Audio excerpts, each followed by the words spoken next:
I think this is from Tractor Supply. My twin picked it up. It's very interesting. We're going to have victory gardens like they did during World War II. My mother planted one with her mother. You don't understand what rationing and scant supplies is about.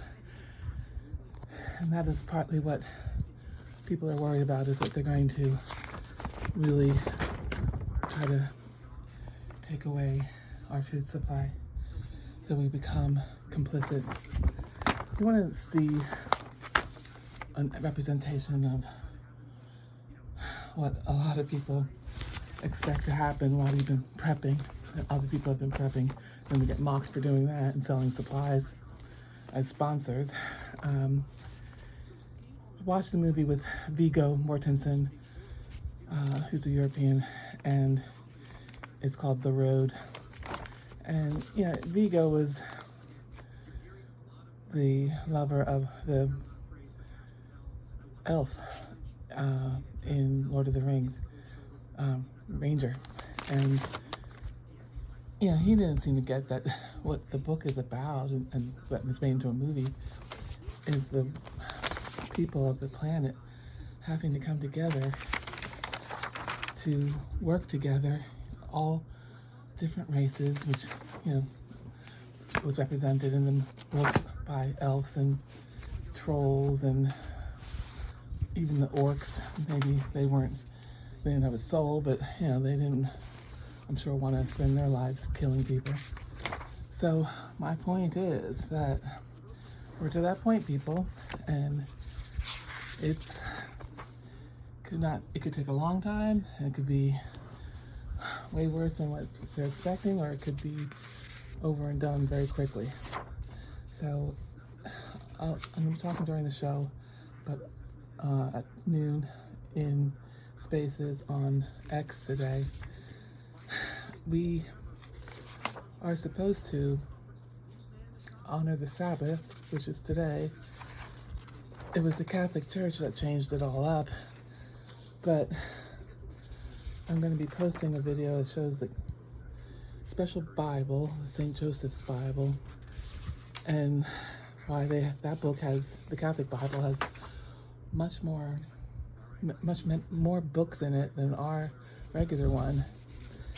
And I really suggest that you take a moment and you look through the different versions of a scripture on BibleGateway.org, because its translations change, and that ties to the movie Lost in Translation with Bill Murray. Most of Hollywood is way ahead of the rest of the country because they're making movies and they're being told why the script says this, or the movie says, you know, this kind of setting, or, you know, why they're putting this particular product in the ad. You know, there's a lot of product placement going on, other things that you wouldn't pick up on at the time, but you notice later. And I try to keep track of that, but it's hard. So I got this from the Hub, the neighborhood Hub, Montana, which is where Dennis Prager spoke, and my twin saw him last. Dennis Prager fell in the bathroom. He broke his neck so far up that he's paralyzed, and he has trouble breathing and speaking. But even though he's laid up, that stubborn Jew wrote a book, and we need prayers for Dennis Prager, because PragerU did so much good, and that's where a lot of people like Charlie and Candace Owens and James O'Rourke and many more got the fuel and the knowledge and the info to get engaged and get activated. Prayers for Dennis. I'll be going live at 12. You can go into the chat and just listen anonymously. You don't have to, you know, show your avatar or even your name. If I recognize you and you have a blue check mark, then I will feel confident to call on you to speak.